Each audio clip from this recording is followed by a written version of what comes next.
Exams. Most of us in here probably associate negative things with this word.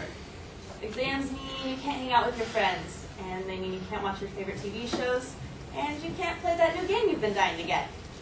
While these might seem merely unfavorable, are the effects of exams actually bad for you?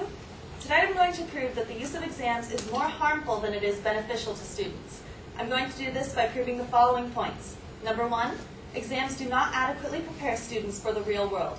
Number 2, exam results do not necessarily measure a student's understanding of a subject. And number 3, stress caused by exams is potentially dangerous to a student's health.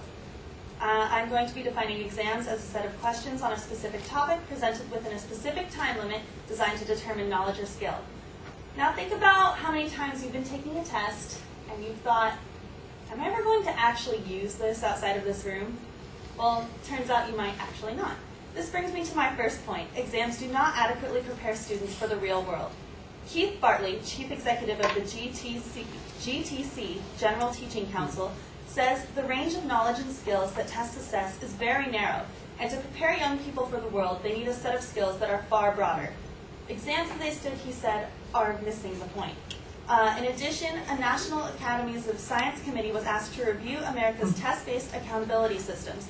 This included school improvement programs under the No Child Left Behind Act, high school exit exams, test-based teacher incentive pay systems, pay-per-score initiatives, and other uses of test scores.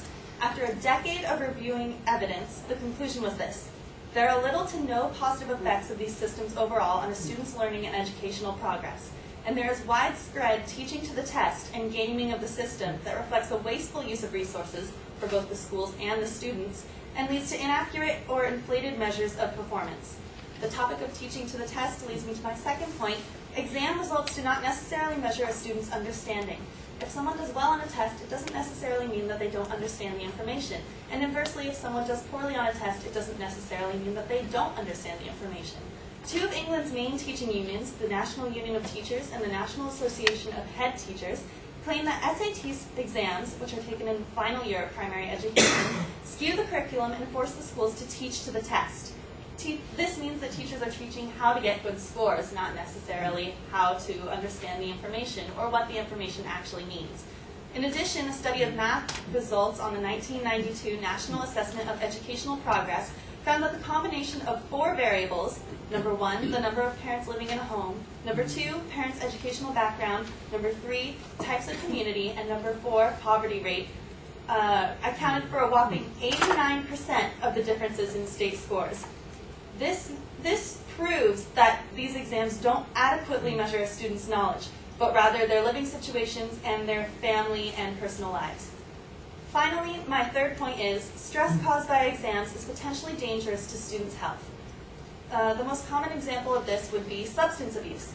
The National Survey on Drug Use and Health, released in April 2009, stated that 7% of all full-time college students aged 18 to 22 use Adderall. This was almost twice the percentage of reported use among the same age group not attending college full-time. Adderall is an amphetamine, and it's a prescription drug designed to treat ADHD, Attention Deficit Hyperactivity Disorder. It's classified as a Schedule II substance under the Controlled Substance Act. This designation means that the drug has legitimate medical uses, but it is also a high potential for abuse. If a student becomes reliant on the drug or overdoses, it could cause a real and present danger to his or her health. Tests can also cause chronic stress. According to healthguide.org, chronic stress can cause the following: pain, heart disease, digestive problems, sleep problems, depression, autoimmune diseases, obesity, and skin conditions such as eczema. The fact that stress alone can cause such serious health risks should make it clear that a system causing such stress is harmful. In conclusion, the negative effects of exams outweigh the positive, and it may be time to rethink our current system. Thank you.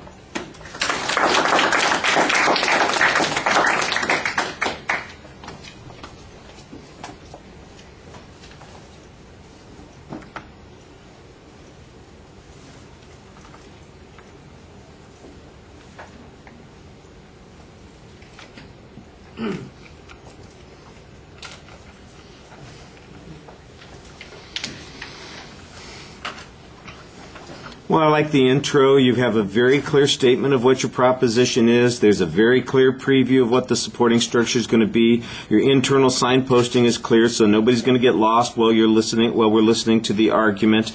I thought you did a pretty good job at the beginning, giving us some evidence about some of the problems with testing. Although it sounds like a lot of the information that you're talking about is like the exit testing in schools or STAR testing or SAT type testing, as opposed to the tests that might be given in individual classes for assessing people's understanding or ability to remember ideas or concepts or apply them in particular situations. So I do think that your argument might be a little bit more directed toward what are they like the No Child Left Behind assessment testing, standards-based testing, that sort of thing. So that might be a way to refine that argument a little bit more. I thought that the last point on the stress issues was very tenuous. The first piece of information that you have about the number of people who are on the particular drug, the relationship to test taking was a little thin there.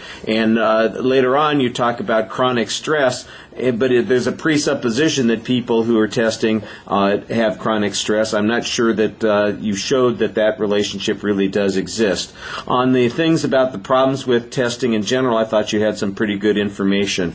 I thought you did a nice job talking to the audience for the most part, following the structure and making it easy for us to follow as well. Maybe you rushed a little bit, but it was for the most part, it was very clear. Thank you.